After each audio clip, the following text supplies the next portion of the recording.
नमस्कार मंडळी. मराठी भूतांच्या गोष्टी या युट्यूब चॅनलवर आपलं स्वागत. आजच्या आपल्या कथेचा विषय आहे ती काळ रात्र.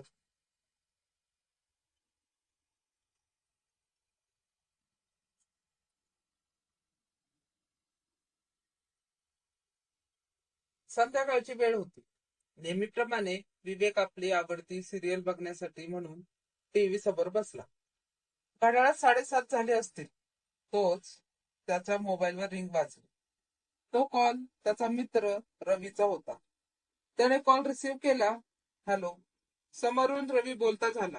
अरे, ऐक ना, माझी नाक्यावर गाडी बंद पडली आहे.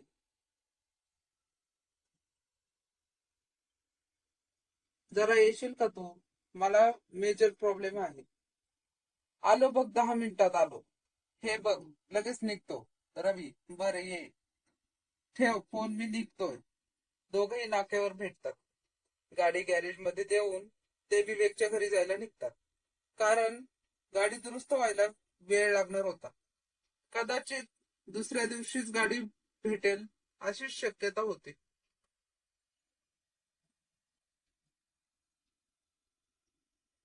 रवीची आई घरी एकटीच असल्यामुळे त्याला घरी काहीही करून जायचेच होते. कारण त्याचं गाव आणि गावातले रस्ते एकदम भयावह होते. गावात खूप लहान आणि विरळ लोकवस्तीचे होते. सोयी सुविधा पाहिजे तशा नव्हत्या. या सगळ्याचा विचार करून विवेकने रवीला घरी सोडण्याची कबूल केली. मात्र अट अशी होती की रात्रीचं जेवण करूनच आपण निघायचे. कारण रवी खूप दिवसांनी असा घरी आला होता.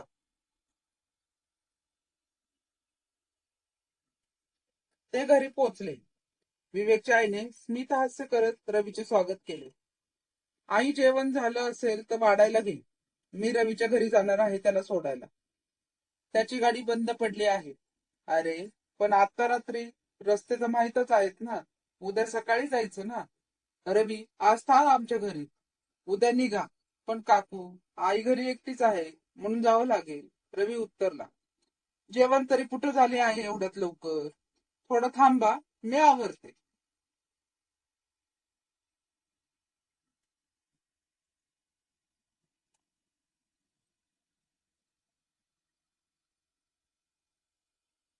रवी, हो काकू, आरामात जेव. कोणतीच घाई नाही. अरे वा, आई हा तुझ्या समोर असं बोलतोय. मला तर येताना म्हणत होता जेवण वगैरे काही नको. मला घरी सोड, जायचं आहे. असं आणि तसं तू रंग बदलू गिरगिट आहेस. तसं काही नाही काकू, याला म्हंटल घरी जायचा रस्ता चांगला नाही, तुला येताना काही प्रॉब्लेम नको म्हणून तसं बोललो होतो.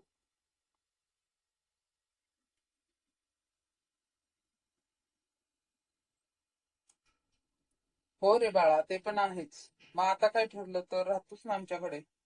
उद्या सकाळी फ्रेश हो आणि जा तुझ्या कामात. गाडीचं काय केलं?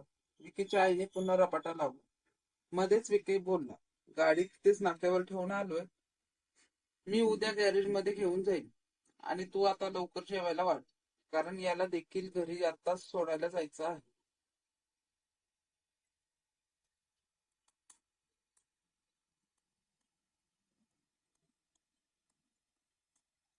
म्हणजे आता एवढ्या रात्री तू जाणार? काय रे रवी, तुला थांबताना येणार नाही का? पाऊस पण थोड्या थोड्या वेळाने पडतच आहे. तो रस्ता पण चांगला नाही. किती ऐकीव किस्से आहेत. दिवसा गेला तर काही वाटत नाही. पण यावेळी असं जायचं म्हणजे. रवीची आई बोलता बोलता थांबली. अगं, तू काळजी करू नकोस, काही होत नाही. आणि कोणी दिसतही नाही. अफवा आहे सर. विवेकने आईला धीर देत म्हटलं.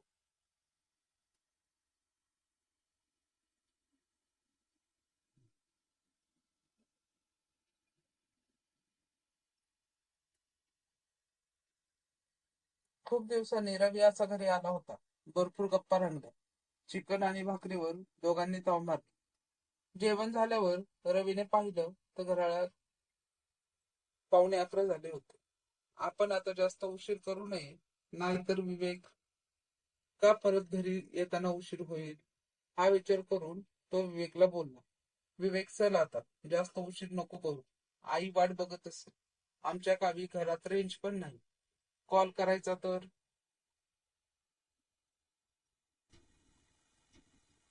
तुला पण येताना उशीर व्हायला नको. चल निघू आपण. विवेकच्या घरातून रवीचं गाव अवघ्या 3.5 किलोमीटरचं आहे. परंतु वाटेत 2 किलोमीटर पूर्ण जंगल.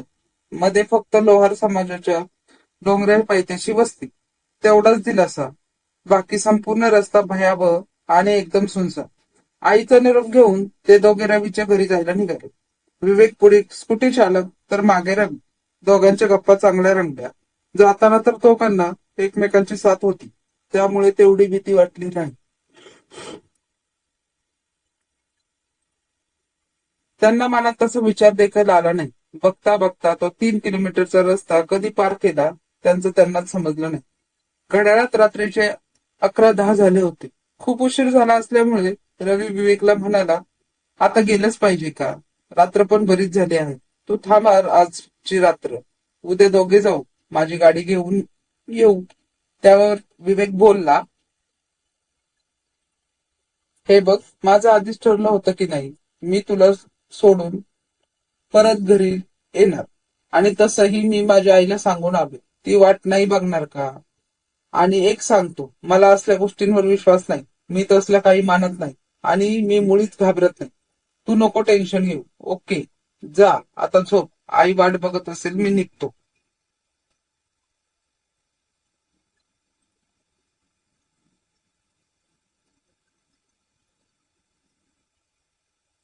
असं म्हणून त्याने रवीचा निरोप घेतला आणि आपली स्कूटी आपल्या घराच्या मार्गावर वळवली. रवीनेही हात दाखवत त्याचा निरोप घेतला.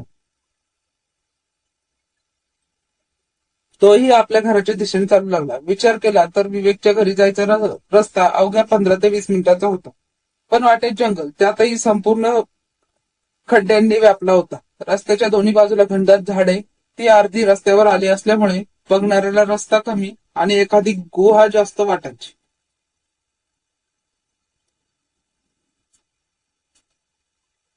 येताना रवी सोबतीला होता, पण घरी जाताना मात्र विवेक एकटाच. कितीही मानत नसला तरी ते घनदाट जंगल, रात्रीची वेळ, रातकिड्यांचे कर्कश आवाज, मध्येच ती भयान शांतता, वातावरणातील पाऊस असल्यामुळे झालेला बदल, विजांचा मध्ये मध्ये येणारा लख्ख प्रकाश आणि त्यात भरीसभर म्हणून ढगांचा गडगडाट, हे सर्व विवेकच्या निर्भय मनावर प्रभाव टाकीत होते.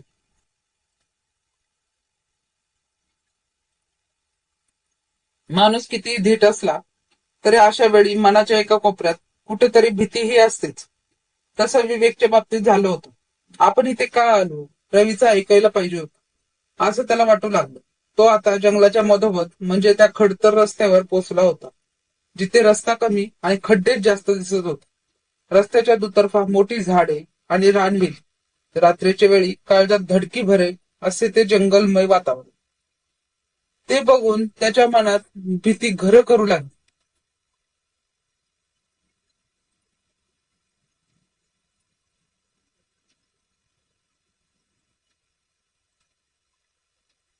मनात नको नको ते विचार येतच होते. आता लवकर यातून सुटून कधी एकदाचा घरी पोहोचतो असं त्याला वाटू लागलं. संपूर्ण रस्त्यात खड्ड्यांचे राज्य असूनही त्याने गाडीचा स्पीड वाढवला. प्रति 40च्या स्पीडनं तो गाडी चालवू लागला. काही क्षणात त्याने अनुभवलं की त्याच्या खांद्यावर हात ठेवून कोणीतरी गाडीवर मागे बसला आहे आणि खांद्यावर हाताने प्रचंड दाब देऊन जणू काही गाडी थांबवण्याचा इशारा करत आहे.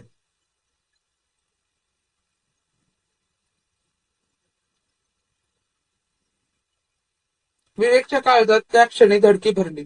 हृदय मोठमोठ्याने धडधडू लागले. काळीज फुटून बाहेर येते की काय अशी त्याची अवस्था झाली होती. अशा प्रकारे चालत्या गाडीवर कोणी काय कसं फसू शकतं? तीही गाडी 40च्या स्पीड मध्ये असताना. हा विचार करून त्याचं डोकं बधीर झालं. त्याला मागे कोण आहे हे बघायची हिंमत नव्हती, ना गाडी थांबवण्याची हिंमत होती. तो तसाच सुसाट वेगाने गाडी पळवत होता. खांद्यावरचे हात अजूनही तसेच होते. ना काही आवाज, ना कुठली हालचाल. उलट खांद्यावर हातांचा दाब अजून वाढत होता. सगळा प्रकार एवढ्या जलद घडत होता की विवेकला काय करू आणि काय नको हे समजत नव्हते. त्याला आता त्याचं मरण समोर दिसू लागलं. मागे कोण बसलं होतं जो कोणी असेल भूत प्रेत त्याला माझ्याकडून काय अपेक्षित आहे. तरीही मनाला थोडासा धीर देत त्याने विचारले, कोण आहे. मागून कसलाच आवाज आला नाही, पण कांद्यावरचे हात अजूनही तसेच होते. त्याने पुन्हा हिंमत करून विचारलं, जो कोणी असेल मला फक्त एवढंच सांगा, तुम्हाला कुठे जायचे आहे. मी तिथे थांबतो.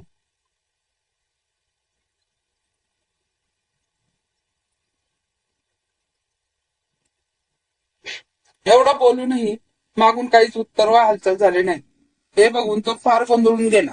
आता काय करावे हा प्रश्न त्याच्या समोर उभा होता. तोच त्याला आठवलं की पुढे डोंगराच्या पायथ्याजवळ लोहार समाजाची वस्ती आहे. आपण त्या रस्त्याने आत जाऊन त्या वस्तीत शिरून मोठमोठ्याने बोंब मारावे, जेणेकरून कोणी ना कोणी बाहेर येईल आणि आपला जीव वाचेल. खांद्यावरचे हात अजूनही तसेचे तसेच होते. लोहारवाडीचा रस्ता आता समोर दिसू लागला. रस्त्याच्या बाजूला सौर ऊर्जेवर चालणारा एक दिवा चालू बंद अवस्थेत त्या काळोख्या रात्रीला आव्हान देत वातावरण प्रकाशमय करण्याचा अयशस्वी प्रयत्न करत होता. त्या अंधुक प्रकाशाकडे येताच जे काही घडलं ते बघून विवेक पूर्णपणे निश्चिंत झाला. सगळी भीती नाहीशी झाली. मुळात त्याच्या खांद्यावर जे कोणाचे हात होते असे तो समजत होता, ते कोणा भूत प्रेत किंवा माणसाचे हात नव्हतेच.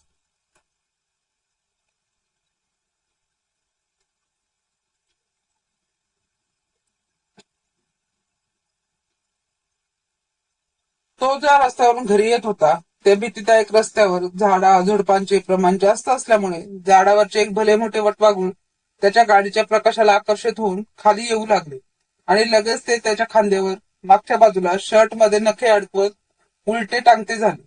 आणि त्याच्या खांद्यावर पडणाऱ्या दाबामुळे विवेकला असं वाटू लागलं की त्याच्या खांद्यावर कोणीतरी हात ठेवून चालत्या गाडीवर स्वार झाला आहे.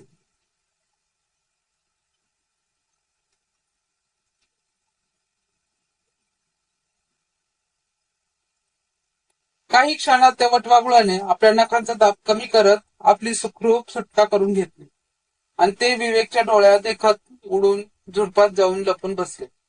हे सगळं बघून विवेकने गाडी थांबवत सुटकेचा श्वास घेतला आणि स्वतःशीच मनातल्या मनात हसला आणि बिनधास्तपणे आपल्या घरचा रस्ता जवळ करू लागला.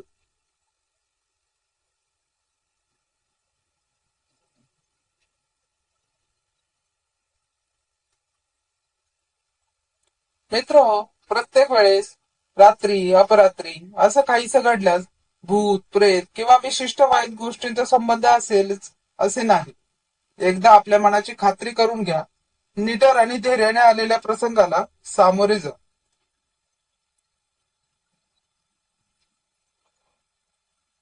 धन्यवाद.